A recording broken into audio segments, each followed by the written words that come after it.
去年帮村里卖土豆到账88万，村民却要求我当众说清账目，甚至村长兼未来岳父都当众拿着账本质疑我。钱到账了，应该先把村民的收益和费用说清楚。那包装费、运输费和渠道服务费算谁的？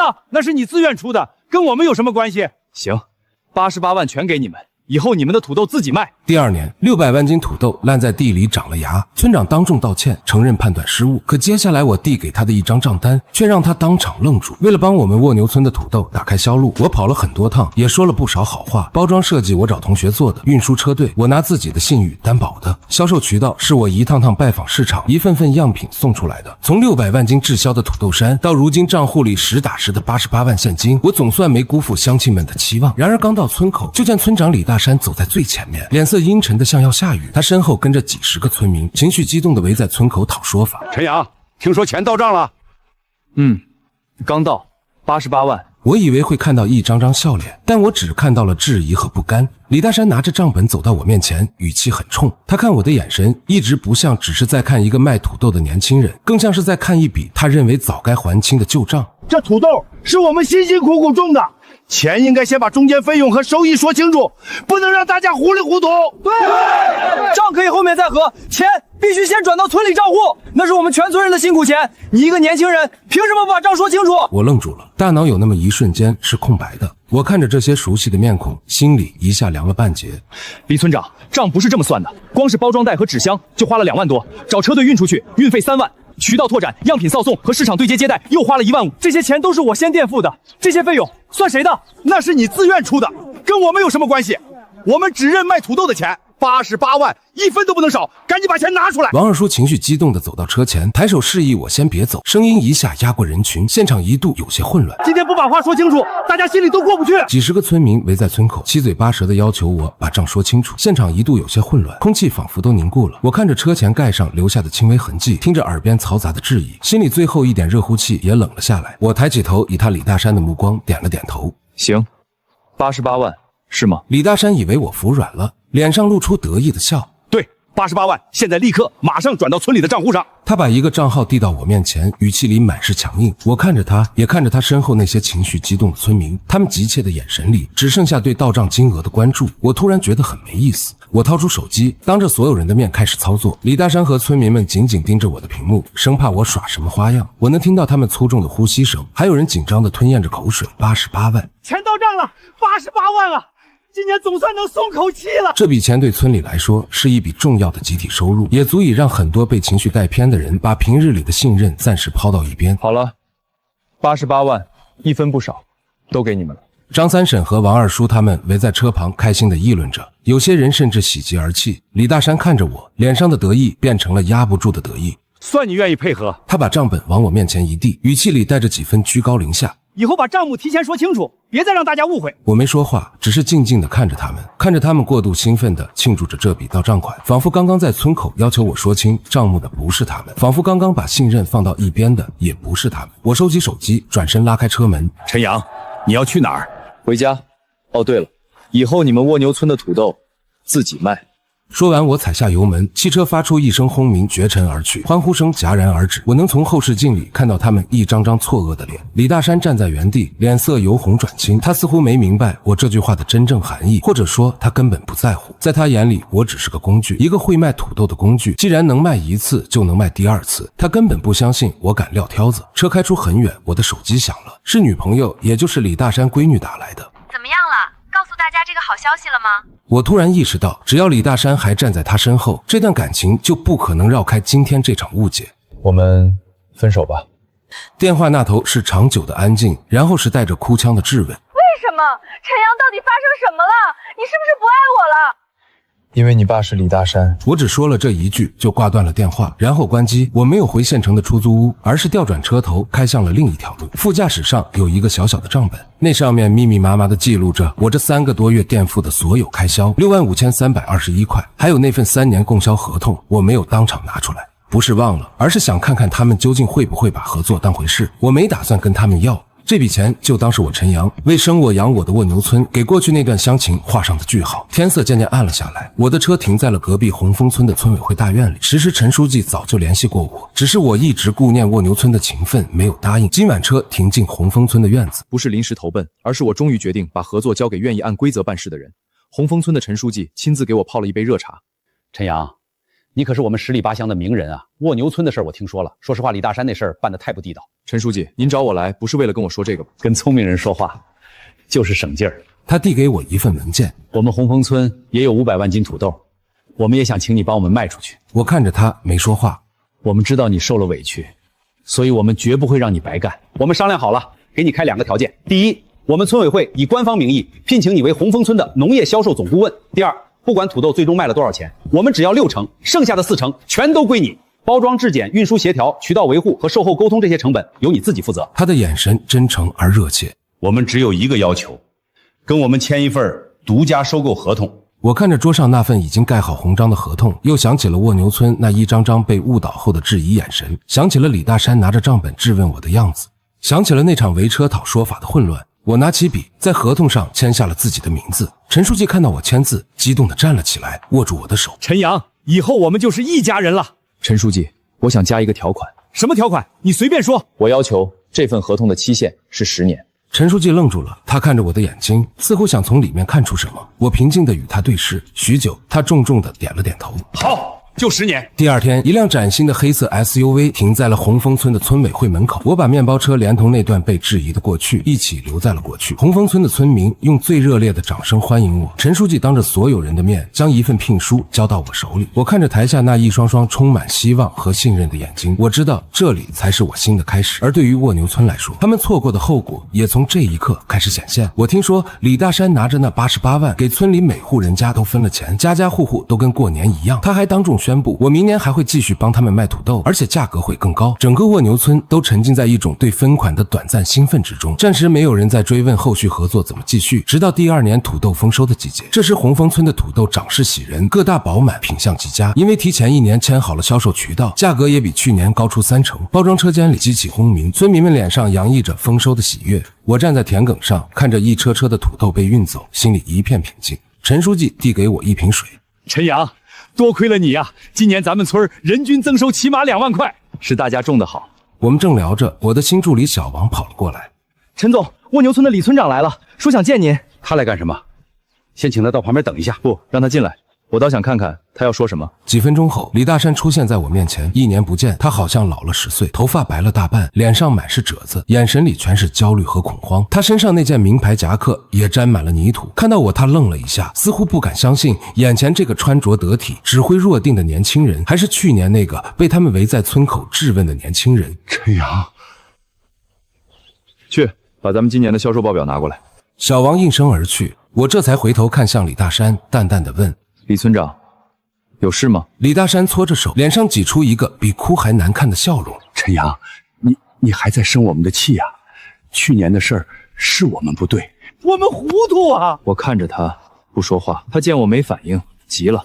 陈阳，你看，你也是蜗牛村出去的，你就忍心看着乡亲们1年的收成全都烂在地里吗？全都没人要，我们自己拉到城里去卖，连运费都挣不回来。我们找了你去年那些渠道，可人家理都不理我们，说只认你陈阳。我心里很清楚，当初一趟趟对接渠道、维护关系的是我，你们拿着钱连声招呼都不打，就想直接接上原来的合作，天底下哪有那么简单的事？小王拿着报表回来了，我接过来看都没看，直接递给李大山。李村长，这是我们红枫村今年的销售额。李大山疑惑地接过去，当他看到报表最下面那个数字时，手一时没拿稳，报表掉在地上。170万，这怎么可能？你们的土豆卖的比我们的贵那么多。李村长，做生意讲的是品牌，是信誉。去年你们亲手削弱了蜗牛村土豆的信誉。至于我，不好意思，我已经跟红枫村签了10年的独家收购合同了。李大山听到10年2个字，身体晃了晃，差点没站稳。他脸色一下变得很难看，他知道这意味着什么。这意味着短期内蜗牛村的土豆很难再进入我手里的合作渠道，这意味着眼下的销路确实很难再接上。哎呀！他情急之下上前想拉住我，被陈书记及时拦在一旁。李大山，有话说话，别动手动脚。陈阳，我错了，我真的错了。你大人有大量，再帮我们卖一次吧，就一次，条件你随便开，我们都答应。他抬起手，又慢慢放下，只能弯着腰一遍遍道歉，承认当初没有理解渠道成本，也没有保护好合作关系。周围的村民都安静下来，我看着这一幕，心里没有快意。等他把话说完，我才慢慢开口：李村长，帮你卖也不是不行。他猛地抬起头，眼睛里重新燃起希望。真的？不过在谈新合作之前，我们是不是先把去年的旧账算一算？旧账？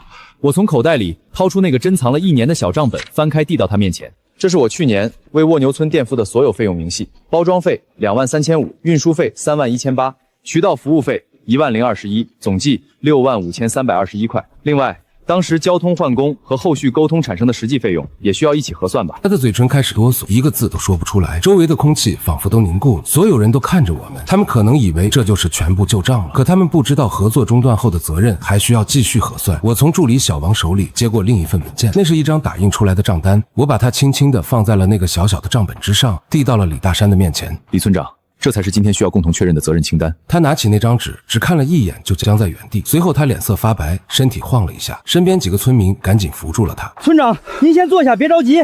小王，快去卫生所叫王医生过来。他一边指挥，一边走到我身边，压低声音问：陈阳，这到底是怎么回事？他的目光落在那张从李大山手里飘落的纸上，我弯腰捡起那张 A4 纸，上面的标题用黑体加粗，写得清清楚楚：违约赔偿责任转让通知书。我把通知书递给陈书记。陈书记，您看看就明白了。陈书记疑惑地接过去，一字一句地读了起来，周围的村民也都伸长了脖子。根据甲乙双方于去年8月签订的农产品独家供销及长期合作意向书第3条第7款规定，乙方蜗牛村授权代表陈阳需保证其供货渠道的唯一性与排天性，若因乙方单方面原因导致合作中断或供货主体发生变更，则视为根本性违约，甲方有权单方面终止合同，并要求乙方支付违约金，金额为第一笔货款的60%。陈书记读到这里一时愣住，他猛地抬起头看着我。第一笔欠款是88万，60%，那就是50多万。我点了点头，示意他继续读下去。现因乙方违约事实成立，经甲方利农贸易有限公司与三丰、陈阳协商一致，甲方将其对乙方的全部债权及违约金人民币52万8千元整依法转让给平方。自本通知送达之日起生效。通知书读完了，全场一下安静下来，所有人都用复杂的眼神看着我。如果说之前那6万多的垫付费用是理所应当，那么这50多万的违约金就是一份无法回避的责任清单，足以让蜗牛村意识到合作失信的代价。陈阳，你去年就做生意，合同是根本。我去年跟利农公司签的不是1年的短合同，而是3年的长约，88万只是第1年的钱。合同里写得很清楚，只要合作顺利，后面2年的收购价每年都会上涨10%。我为蜗牛村争取到的是一份能让大家付3年的保障，但是他们选择了最短视的方式，他们否定了我的合作身份，让原本的合作基础被迫中断。在规定上，违约的人是我，利农公司当然要找我索赔，我赔了他们钱，再把这份债权从他们手里买回来。现在轮到我向真正需要承担责任的一方蜗牛村索赔了。按合同、按事实、按流程处理。我的话说完了，陈书记看着我，眼神复杂。他现在才明白，我不是临时起意，更不是想逞一时痛快，而是从一开始就把合同、费用和往来凭证都留得清清楚楚。王医生背着药箱赶来，检查后说李大山只是情绪激动，身体不适，需要送到卫生室观察。我看着他被人扶起，心里很复杂，但没有再退让。李村长，别急，我把那张通知书重新交到村委会代表手里。这50多万只是违约金，还没算上我去年垫付的那6万多，还有当时交通、后工和后续沟通产生的实际费用，加起来一共是59万6321块。我给你3天时间，3天内请把相关材料提交到村委会和合作社，由双方按流程协商核算。若协商不成，我会通过合法途径申请确认。李大山听完，脸色又白了几分。王医生让人扶他去卫生室观察，几个蜗牛村村民低着头，谁也不敢再多说。等他们离开后，陈书记长叹一口气：陈阳，你这下算是把旧账说清楚了。蜗牛村接下来压力不小。陈书记，这50多万还不是全部需要核算的旧账，旧账的一部分，那后面还要怎么处理？我没有急着回答，只是拿出手机拨通了法务顾问的电话。喂，张法务吗？麻烦按之前准备的合规方案启动后续核算流程。与此同时，李大山身体不适的消息很快传遍了蜗牛村，一同传回去的还有那张需要重新核算的责任清单。整个村子都沉默了。村民们围到村委会，要求李大山把当初分款和合作中断的经过说清楚。李小梅和她母亲守在卫生室门口，一边照顾李大山，一边请求大家先按流程处理。去年分下去的钱早就被不少人花掉，如今想重新核算并不容易。3天后，我没有等来完整说明，却等来了一大群人。王二叔和张三婶带头，蜗牛村不少村民来到红枫村，他们不再像1年前那样强硬，脸上带着紧张、后悔和不安。陈阳啊，二叔来看你了。他跑到我面前想拉我的手，被我的助理小王拦住了。有事说事。陈阳，我们都知道错了，都是李大山当时判断失误，带着我们做了不合适的决定。我们已经建议暂停他村里的相关职务，他家也愿意拿出材料配合后续核算。是啊，陈阳，责任要分清，那50多万都是李大山一个人的责任，跟我们大家伙没关系啊！你看，你能不能高抬贵手，给我们一个解决办法？我听着他们急于撇清关系的话，心里很复杂。当初分钱的时候，他们可不是这么说的。我没理他们，而是看向人群的最后面。李小梅扶着他妈站在那里，脸色很白。她看着我，眼神里有歉意，也有说不清道不明的复杂。没关系，当初围住我要求我交钱不是你们吗？当初在我车前盖上留下痕迹的不是你们吗？当初分钱欢呼的不是你们吗？我每问一句，他们的头就低1分。现在出了事，就全推到李大山一个人身上了。大家更应该把责任和流程说清楚，而不是互相推。我的话让他们再也说不出反驳的话。一群人面红耳赤，哑口无言。过了一会儿，李小梅突然从人群里冲了出来，她跑到我面前，泪眼婆娑。陈阳，我知道我们错了，我爸他已经承认判断失误了。我求求你，看在我们过去的情分上，你就给我们一个解决办法吧。那笔钱我们真的还不起啊！情分？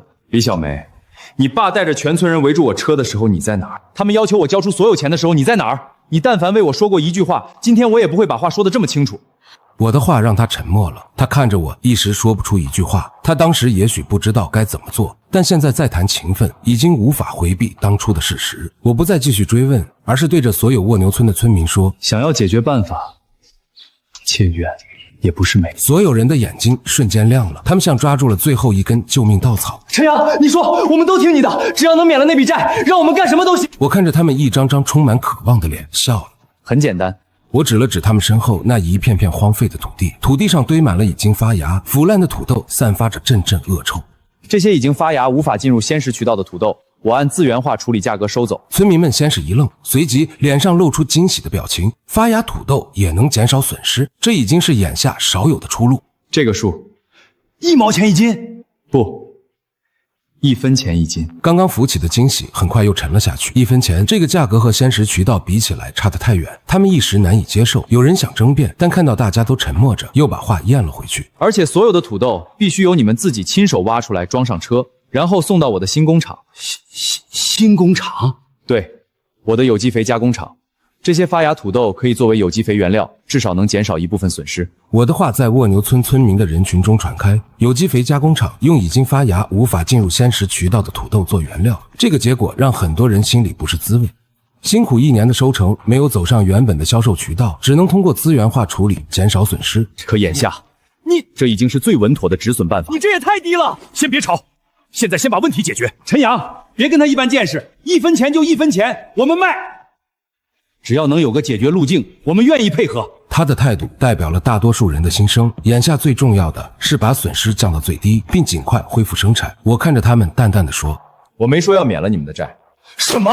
不直接免掉？那我们后面怎么缓过来？这些发芽土豆的资源化处理款大概能有6万，正好可以抵掉我去年垫付的那些费用。至于那50多万的违约金，我可以给你们签一份合作社分期抵扣方案。村民参与有机肥厂、土地改良和新种植项目，工资照发，村集体收益按比例补回旧账，旧账慢慢清，生产不能停。3天后，王二叔带着村民代表签字的合作社方案和发芽土豆转让协议来找我。第2天，蜗牛村的田地里出现了一副忙碌的景象，全村能出工的人都来了，他们戴着草帽，把已经发芽腐烂的土豆从地里清出来，分类装车，汗水浸湿了衣衫，泥土沾满了脸颊，每个人都沉默着，也终于明白当初没有把规则和信用当回事，最后还是要用行动补回来。李小梅也在其中，她换上旧衣服，跟着大家一车一车的装运。看到我过来，她还想跟我说些什么。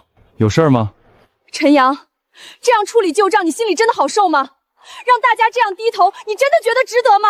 李小梅，你搞错了一件事，这不是为了发泄情绪，这是把账摊开，把责任说清。做生意不能只看眼前钱，更不能把信用当成可以随手丢掉的东西。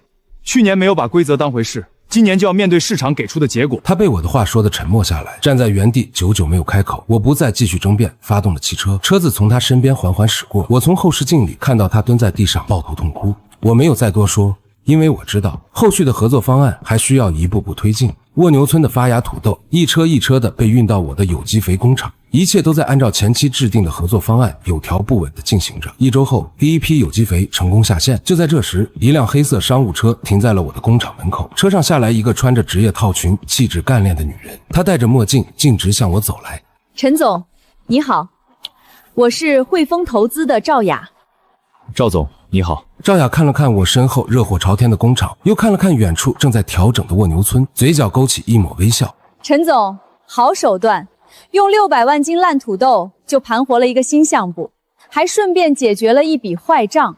我们董事会对你的能力非常欣赏。赵总过奖了，不知道你这次来……陈总，我们得到消息，蜗牛村现在旧账没清，土豆又卖不出去，村集体资金压力很大。土地改良项目下周就要公开合作遴选了，我们想问问你，对那片地，你的资金准备好了吗？赵雅的话像一颗石子投进我平静的心湖。蜗牛村的土地改良项目要公开招标了，这件事在我的预料之中，却又比我预想的来得更快。前期合作中断留下的责任清单，让蜗牛村本就脆弱的集体经济压力很大。村集体希望通过公开合作引入资金，改善土地和仓储条件，这是一个关键节点。我看着赵雅心里很清楚，她不是来跟我分享消息的，她是来争项目的。赵总的消息真是灵通，汇丰投资家大业大，怎么会对我们这种偏远乡村的土地感兴趣？陈总，明人不说暗话，我们看中的不是地，是你。你的有机肥项目前景非常好，但现在唯一的短板就是原料供应不稳定。如果能参与蜗牛村的6000亩土地改良项目，建立一个稳固的有机土豆种植基地，你的项目才能真正形成一个完美的闭环，而我们汇丰投资有足够的资金帮你实现这个目标。他的分析说得很准，直指我的要害，也暴露了他的野心。他们希望通过资金优势参与项目，并争取更多决策权。我笑了。赵总，你的算盘打得真响，不过你好像忽略了一点。什么？我和蜗牛村签过债务协商及土地改良合作意向书，里面写得很清楚，在同等条件下，我有优先参与权。优先参与权确实是个优势，但遴选现场最终说话的还是综合条件。陈总，恕我直言，你的工厂刚刚起步，流动资金应该很紧张吧？那6000亩地合作起始报价可不低。他的话很现实，我工厂的启动资金几乎花光了我所有的积蓄，账面上剩下的钱连合作起始报价的零头都不够，这也是我目前最大的困境。所以，赵总今天是来对我宣战的？不，我是来寻求合作的。我们出钱，你出技术和人，参与蜗牛村土地改良项目，我们共同开发。你占股49%，我们占51%，你依然是这个项目的总负责人，我们不参与具体经营，只负责分红。怎么样？这个条件够有诚意了吧？51对49，一字之差，天壤之别。这意味着公司的最终决策权在他们手里，我将从项目负责人变成没有关键决策权的执行者。我看着那张烫金的名片没有接。赵总，你的好意我心领了，不过我这人有个原则，我自己的项目不喜欢把关键决策权交出去。陈总，你这是把合作机会拒之门外了。年轻人有傲气是好事，但太过自信就是自负了。没有我们的资金，你凭什么跟我争？就凭蜗牛村的村民只信我。什么意思？我没有解释，只是做了一个请的手势。赵总，公开合作遴选会上见真章吧。赵雅深深地看了我一眼，眼神里充满了审视和不解。最终她踩着高跟鞋转身离去。看着她远去的背影，我的助理小王一脸担忧地走过来。陈总，这下麻烦了，汇丰投资财大气粗，我们根本争不过他们啊。小王，做生意钱很重要，但有时候人心比钱更重要。赵雅走后，我没有再拖，当晚就让小王联系王二叔和村民代表，把之前的债务协商、合作社分期抵扣和土地改良意向正式整理成土地承包经营权租赁合同。这不是临时补合同，前期发芽土豆处理、劳务抵扣和土地改良方案，村民代表早就讨论过，只是这一次大家把共识落到白纸黑字上。合同约定，蜗牛村6000亩土地由我承租30年，每年租金30万，按年度结算，租金优先用于补回旧账和村集体后续投入。3天后，120户村民代表签字按印，原本村集体准备通过公开遴选引入外部资金，可重新表决后，大家决定先履行这份租赁和改良合作方案。只是遴选公告已经发出，现场流程不能说停就停，必须由村民代表带着合同材料到场说明，再由主持方按程序暂缓。所以公开合作遴选会还是如期在县里的农村产权交易服务中心举行。现场坐满了各路投资商，汇丰投资的赵雅坐在第一排，志在必得。我则坐在角落里，没有急着举牌，因为我等的不是报价机会，而是王二叔手里的那份合同。项目最低合作报价500万。这个价格一出，现场一片哗然。对于一块贫瘠的山地来说，这个价格太高了，很多本来有兴趣的投资商都打了退堂鼓。赵雅的脸上露出了胜利的微笑，她举起了手里的牌子。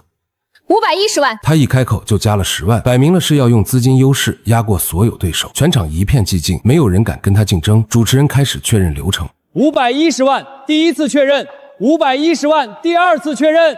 赵雅的笑容越发得意，她甚至回头挑衅地看了我一眼。就在主持人即将确认结果的瞬间，一个声音从门口传来。等一下！全场所有人的目光都齐刷刷地转向门口，只见蜗牛村的王二叔带着几十个村民走了进来，他们每个人的手里都拿着一份文件。王二叔走到主持人面前，把手里的文件递了上去。我们蜗牛村村民不同意这次公开遴选继续推进。他的声音洪亮而坚定，主持人愣住了，赵雅的脸色也瞬间变得难看。你们凭什么不同意？这是村里的公开合作流程。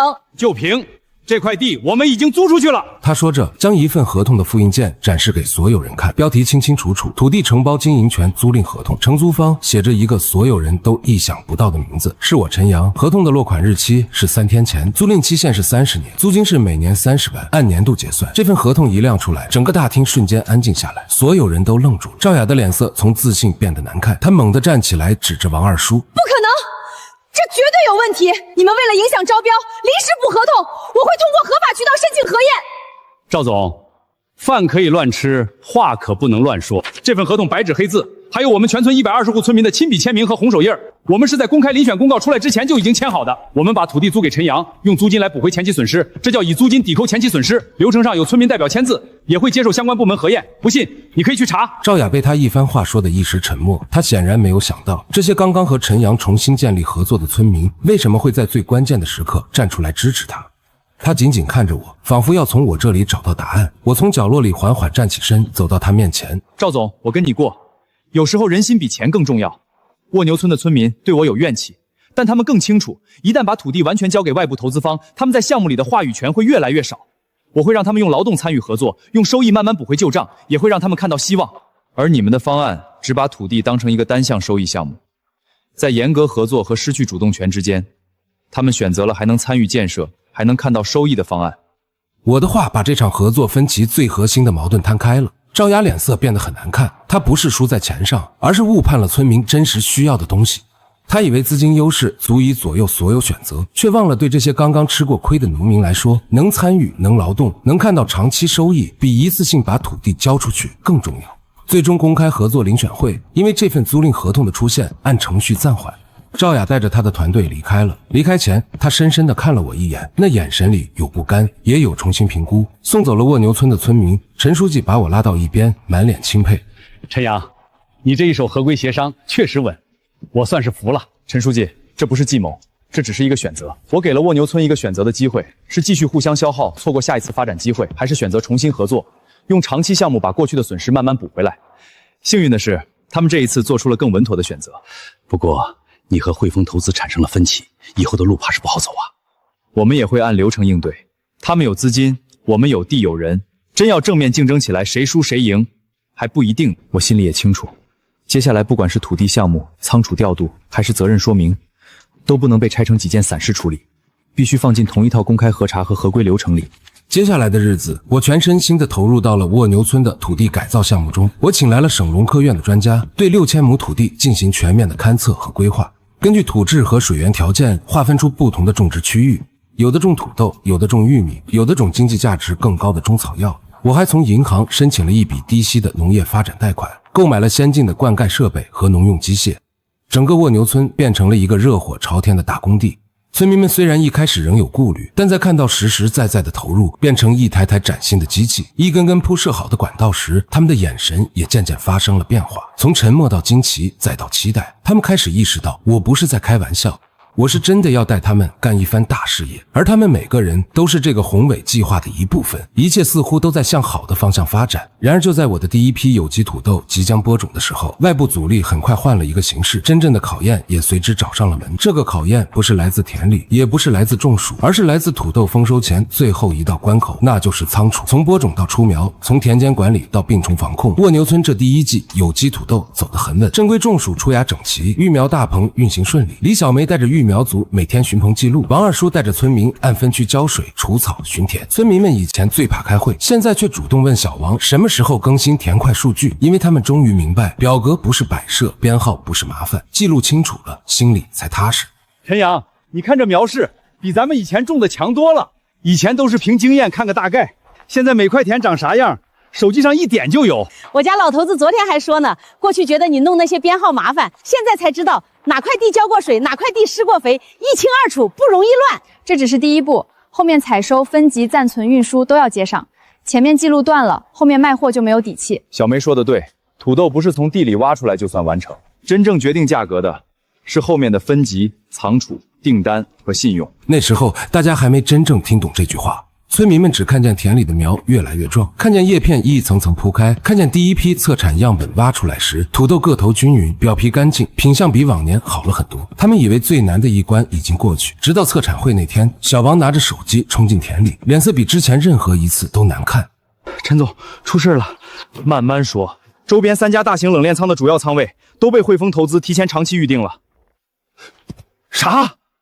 主要仓位都被订走了？对，县城东边的恒通冷链，镇口的金谷冷链，还有空业园那家新仓，租期最短3个月。何经理刚给我回电话，说仓位已经排满了。那咱们土豆马上就要起了，没地方放咋办？土豆这东西挖出来不能乱堆，太阳一晒，表皮就伤。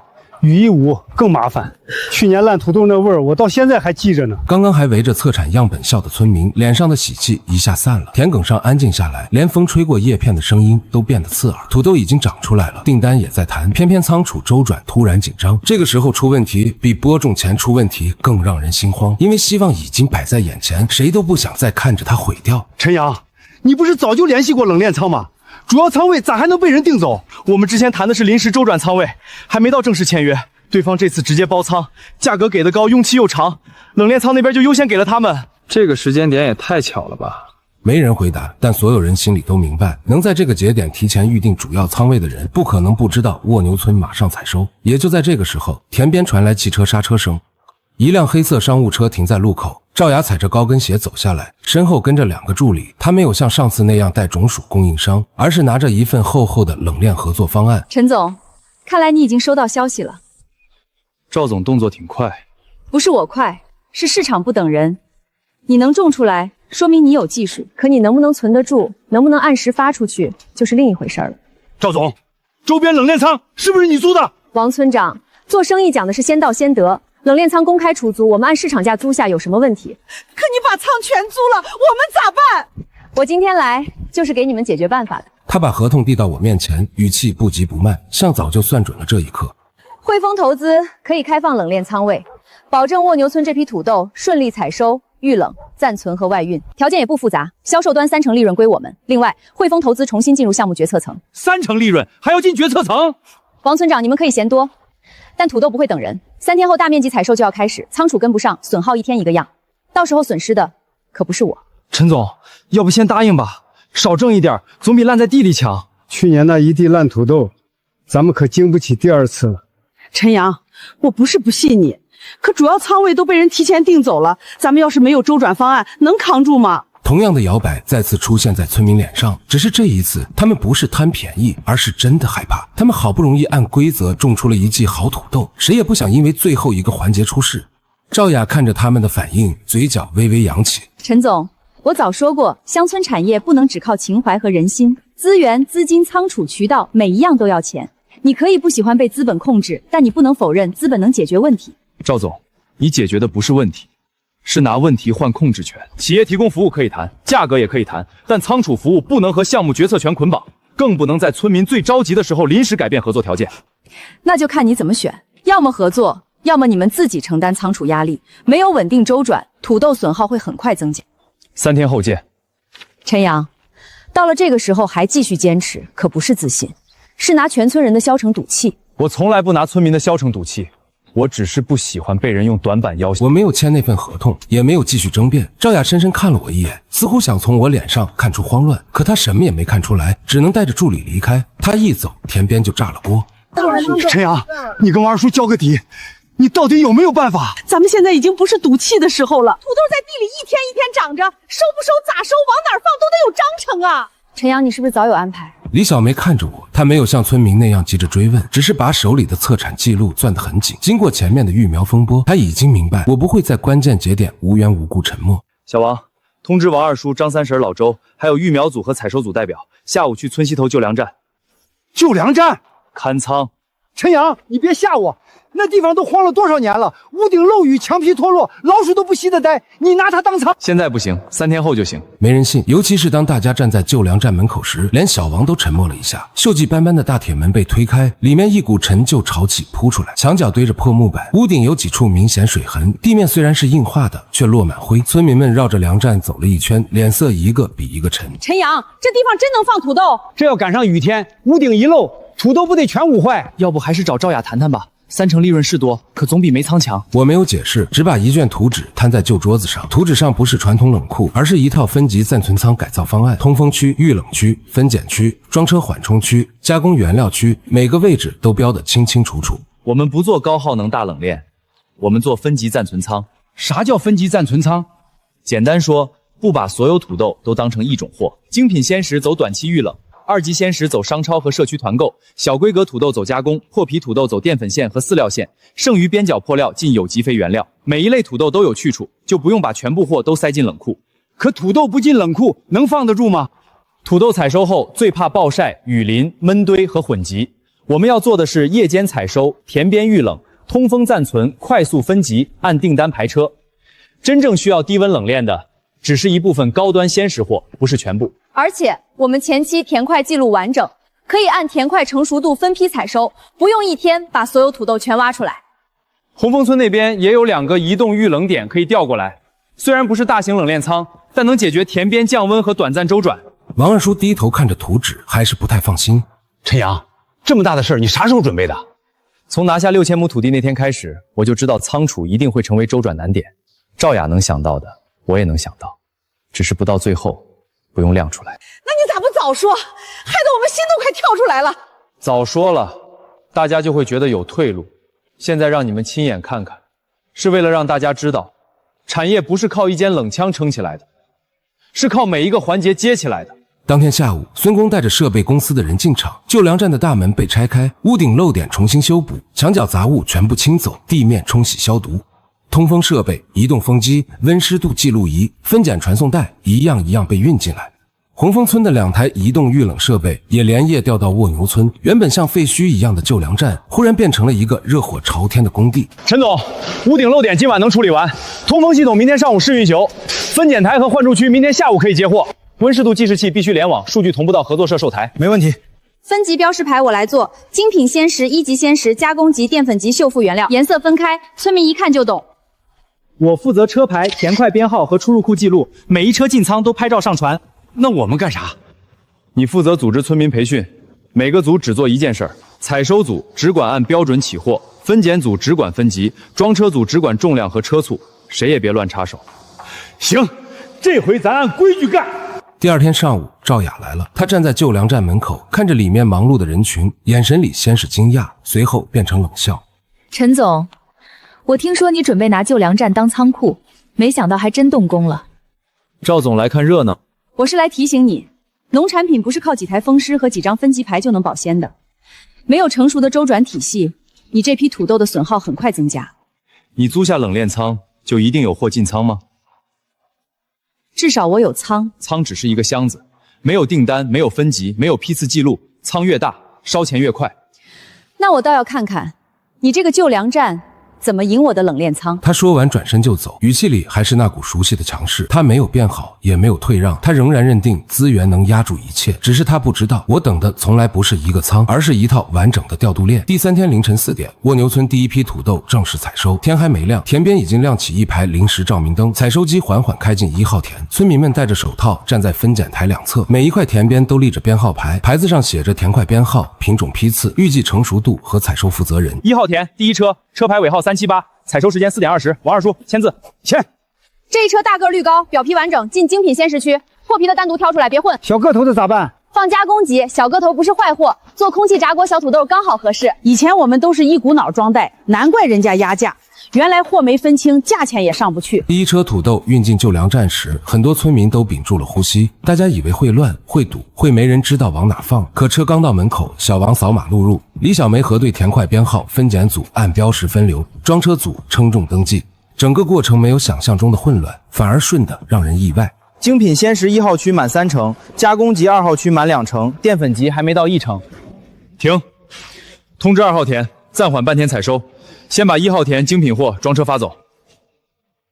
不是说今天要抢收吗？咋还缓？采收不是越快越好，订单、仓位、车辆、分级都要匹配，挖得太快，后面接不住，照样增加损耗。王二叔这次没有反驳，他看着眼前一筐筐土豆被分到不同区域，忽然明白了以前的问题。过去大家只会问1斤多少钱，却很少想过为什么同一块地里的土豆最后能卖出不同价格。现在答案就在眼前，分得清才卖得明白，卖得明白才不会被人一句品相不齐压到底价。与此同时，赵雅租下的恒通冷链仓里却是另一番景象，巨大的仓库灯火通明，制冷设备轰鸣，货架干净整齐，却空得发冷。何经理站在办公室里，拿着费用清单，脸色有些尴尬。赵总，仓库是按整库计费的，你们租期3个月，电费、管理费、设备运行费都要算。现在如果一直空着，成本会很高。陈阳那边还没来？没有，他们第一批土豆已经进旧粮站了，听说走的是分级暂存和夜间排车，不是整批进冷库。他们的压力还会继续增加。可他们不是一次性采购，按这个节奏，他们只要订单排得上，冷链需求会被拆散。到时候他们就算需要低温仓，也只需要短租和临时周转，不会接整仓合同。赵雅没有说话，她原本以为提前预定主要仓位就能让我被动接受条件，可她没想到我根本没有把全部希望压在冷链一条路上。她租下的是仓，我搭的是链，仓可以被钱抢走，链却不是一夜之间能买来的。第4天、第5天、第6天，蜗牛村的采收没有乱，每晚天凉时采收，清晨完成第1轮分拣，上午装车发走精品鲜食，下午加工级进入合作加工点，小规格土豆送进预制菜车间试产，破皮和边角料进入淀粉线和有机肥原料区。损耗不但没有升高，反而比往年低了不少。陈阳，你看这筐小土豆，以前我们都嫌它卖不上价，现在加工厂还抢着要。小土豆不是没价值，是以前没有找到合适的位置。那破皮的呢？破皮的走淀粉级，品质合格但不适合鲜食，进淀粉线；不能食用级的再进有机肥原料。每一类都有去处。我算明白了，过去我们难，不只是难在地里，也难在没有标准、没有渠道，啥都混一起卖。好货也卖成普通货。以后合作社要把分级标准写成手册，谁家参与了南外人，是为了让每一斤土豆都去对地方。村民们一边干活一边学分级，有人负责看表皮，有人负责看规格，有人负责称重，有人负责贴批次标签。过去一到丰收就乱成一团的场面，这一次竟然有了秩序。村里的老人站在旧粮站门口看了半天，最后叹了一句：“这哪是仓库啊？”这是把土豆重新分出身价了。第7天上午，一场真正的考验来了。小王接到电话后，急匆匆找到我。陈总，有家大型连锁餐饮企业要来考察，对方临时增加采购计划，要求当天看仓、看货、看检测，还要随机抽查批次记录。哪家？清河餐饮，陆总监带队。他们做连锁门店，对土豆泥、酥饺和预制菜原料需求很大。如果谈成，不只是这一批，后面可能是长期订单。这是好事啊！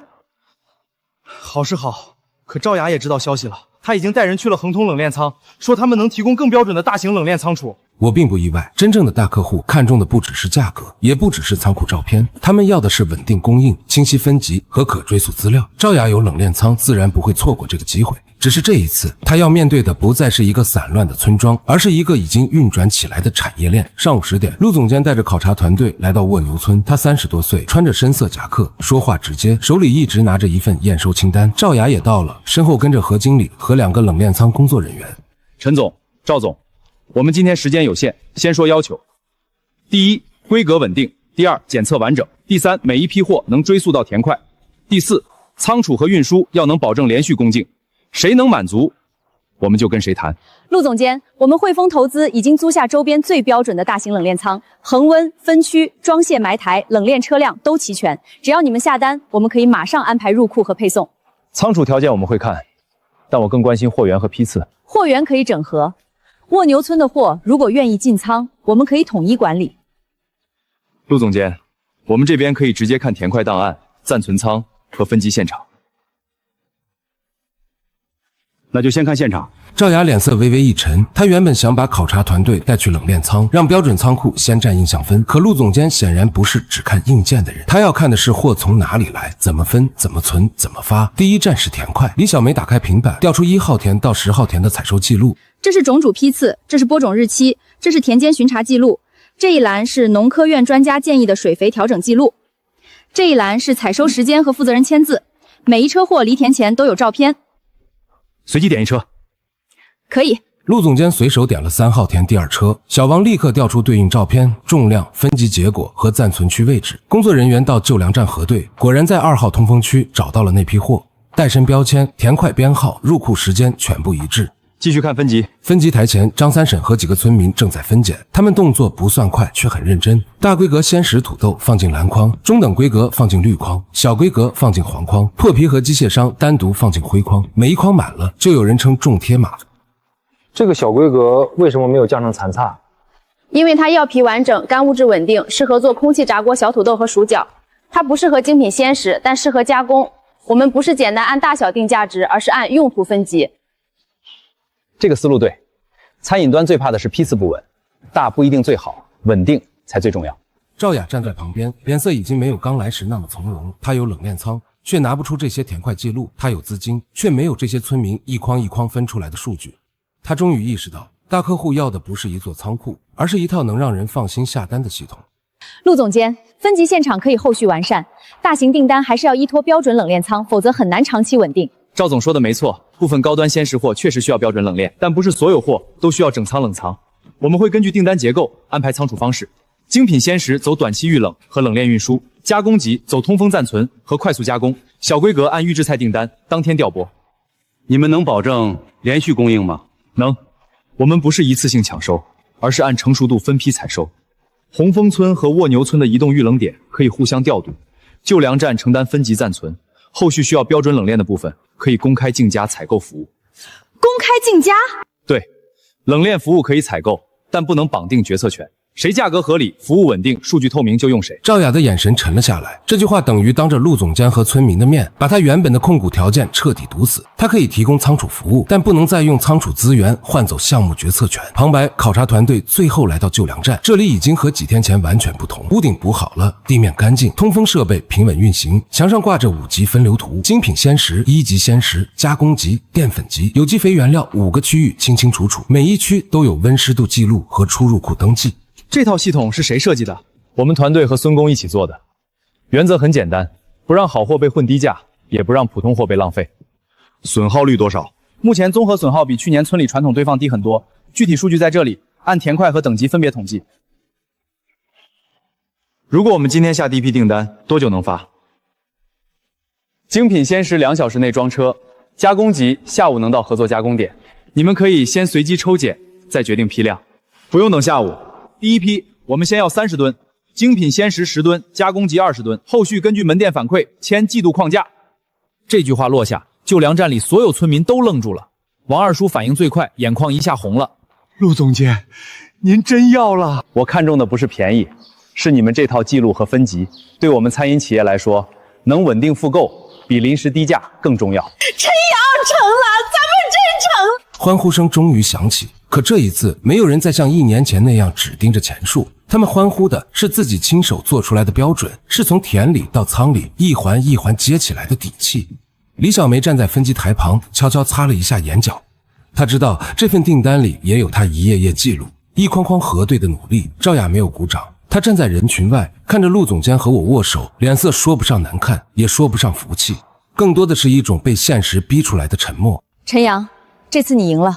不是我赢了，是完整流程赢了。赵总，仓库很重要，但仓库不是全部。你提前预定主要仓位，不代表就掌握了整个产业。所以你从一开始就准备好了救粮站。我从一开始就知道，蜗牛村不能再把命脉交到别人手里，种粟不能，仓储也不能，销售更不能。那汇丰投资以后就没机会了？有机会，设备租赁、金融服务、冷链短租、运输调度都可以进公开采购流程，但有一点，不绑定决策权，不携资源要价，不让村民失去参与权。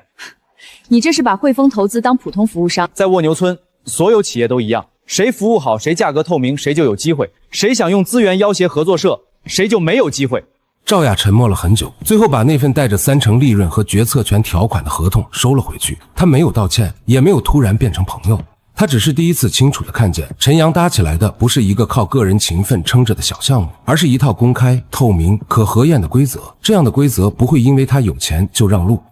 当天晚上，合作社召开了临时村民大会，救粮站门口挂起了新牌子，牌子上写着蜗牛村农产品分级暂存中心。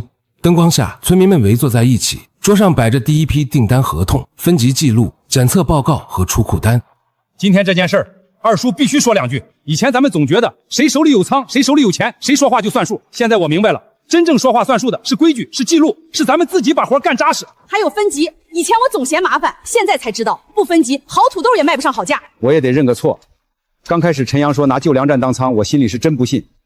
可今天看完，我服了，仓不是越大越好，得会用。我建议后续把这次采州分级暂存出库的流程写成合作社手册，以后不管谁负责都按手册走，不能因为换一个人规矩就变了。可以，手册由你和小王牵头做，王二叔和村民代表一起审。好。李小梅回答得很稳，她不再急着证明自己，也不再把过去那段感情挂在嘴边。她开始真正像一个项目里的技术负责人，知道什么时候该说，什么时候该记，什么时候该担责。1周后，第一批30吨土豆顺利发出，清河餐饮的门店反馈很好，尤其是小规格加工土豆出品稳定，损耗低。陆总监很快追加了第2批订单，并提出季度框架合作。与此同时，红枫村也把自家的暂存点接入系统，2村共用分级标准、移动预冷设备和订单后台。原本分散的田块、村民、仓储和订单终于被一条线连了起来。陈总，红枫村那边的预冷点已经接入，以后两边采收时间可以错开，车辆也能统一调度。这下好了，以前各村各卖各的，谁都怕被压价，现在标准统一，订单统一，底气都不一样了。陈书记，以后咱俩村可得多学学。红枫村懂合作早，蜗牛村吃亏吃得早，现在都别藏着掖着，一起把牌子做起来。这话中听。又过了半个月，县里农业服务中心组织了一次现场观摩会，来的不只是附近村干部，还有几家加工企业和银行代表。大家站在救粮站改造出来的分级暂存中心前，看着墙上的5级分流图和批次追溯屏幕，眼神都变了。陈阳，你们这个模式很有参考价值，不是盲目上大冷量，而是根据产地实际做分级暂存，再和订单、加工、预冷衔接，投入没那么夸张，效果却很明显。我们也是一步步试出来的。乡村产业不能只看大设备，更要看小环节能不能接得住。后续可以申报区域农产品分级中心试点，蜗牛村和红枫村联合申报更有说服力。这句话一出，王二叔差点没反应过来。啥意思？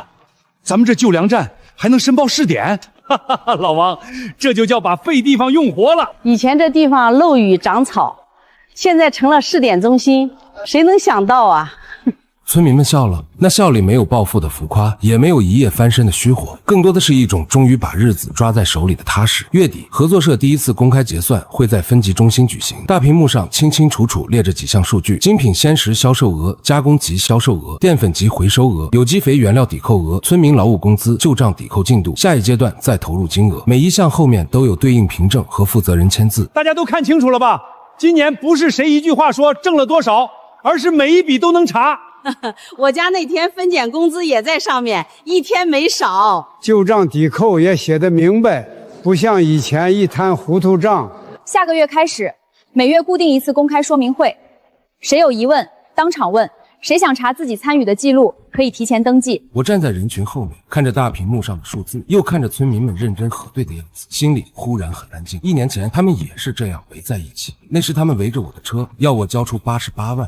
现在他们围着公开账，学着看凭证、看流程、看长期收益，人还是那些人，可村子的气质已经不一样了。会议快结束时，赵雅也来了，她没有坐到前排，只站在门口听完了整个结算会。散会后，她把一份新的服务报价放到桌上，这是汇丰投资重新提交的冷链短租和设备融资服务方案，没有决策权条款，没有销售分成绑定，价格也按公开采购要求列清楚了。